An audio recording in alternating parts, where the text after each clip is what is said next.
Olá pessoal, tudo bem?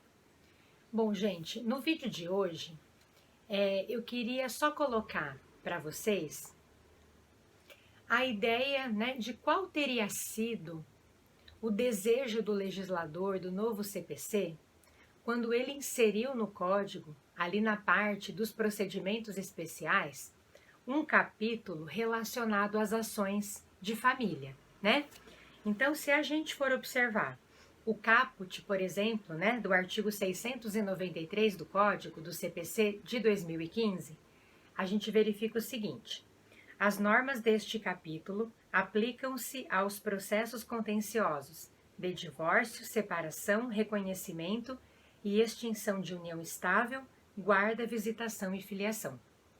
Então, a gente observa que o legislador do novo CPC trouxe um capítulo relacionado às ações de família e colocou ali dentre os procedimentos especiais, né?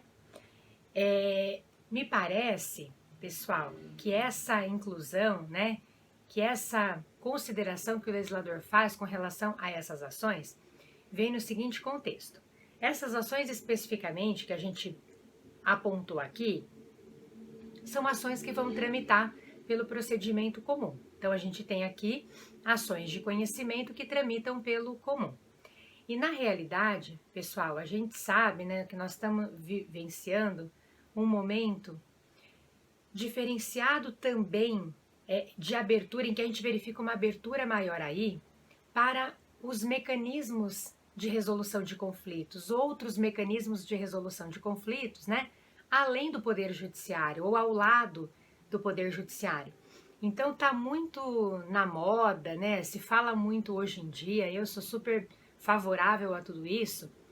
Então se fala muito sobre os métodos de autocomposição, né? Os mecanismos de solução consensual de conflitos. Então a gente observa que nesse tipo de ação, nas ações que tem, né, a ver ali com as questões de família, o legislador teve essa preocupação em mencionar de maneira específica a necessidade dessa audiência prévia mesmo, dessa audiência acontecer de conciliação, de mediação, especialmente a mediação, né, que é bem propícia para esse tipo de ação, quando a gente tem essas ações tramitando. Então, o legislador coloca essa audiência de conciliação, de mediação, né, enfim, aqui, pessoal, meio que de modo obrigatório, né, porque a gente observa assim, ó, então o 694, ele coloca assim pra gente: nas ações de família,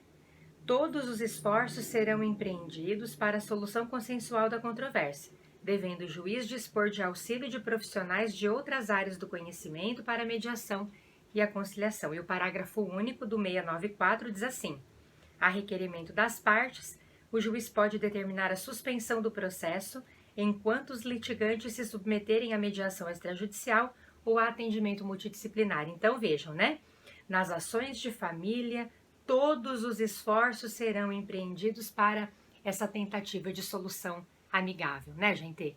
E a lei, nesse capítulo, vai dispor, inclusive, me parece, quanto à obrigatoriedade mesmo dessa audiência, porque o artigo 695, que começa a falar um pouquinho sobre esse procedimento, ele diz ali que, recebida a petição inicial, enfim, o réu é citado para comparecer a essa audiência de mediação, né? Então, ele é citado para audiência. E o parágrafo 1º coloca assim: o mandado de citação conterá apenas os dados necessários à audiência e deverá estar desacompanhado de cópia da inicial, assegurado ao réu o direito de examinar o seu conteúdo a qualquer tempo. Ou seja, pessoal, não importa muito o que está ali, né, na petição inicial, quais as considerações, as alegações feitas pelo autor, para quando a gente tem tentativa de autocomposição, o que importa é o que vai ser colocado ali naquela audiência. Enfim, então o legislador preocupado com isso, né? Então o réu vai ser citado para comparecer a essa audiência. Me parece que o legislador, quando ele não diz de maneira específica que a parte poderá não desejar a audiência, porque o Código de Processo Civil fala sobre essa audiência lá no artigo 334. ela é uma audiência que faz parte das ações de conhecimento que tramitam pelo rito comum, né? Já está lá previsto em lei. Só que ali o legislador coloca lá no artigo 334 que a audiência não aconteceria se as partes manifestassem expressamente o seu desejo pela não realização da audiência, ambos, né, autor e réu, ou quando o direito não admitisse a autocomposição. Então aqui o legislador silencia nesse aspecto. Então talvez ele queira, né, nos mostrar, nos colocar que essa audiência deveria acontecer de fato, né, nesse tipo de ação.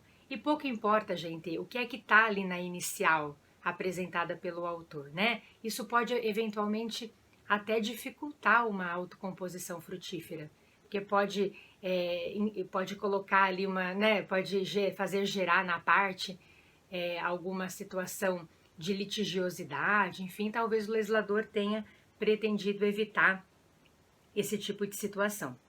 A lei regulamenta que as partes devem estar acompanhadas de seus advogados, defensores públicos, enfim, né?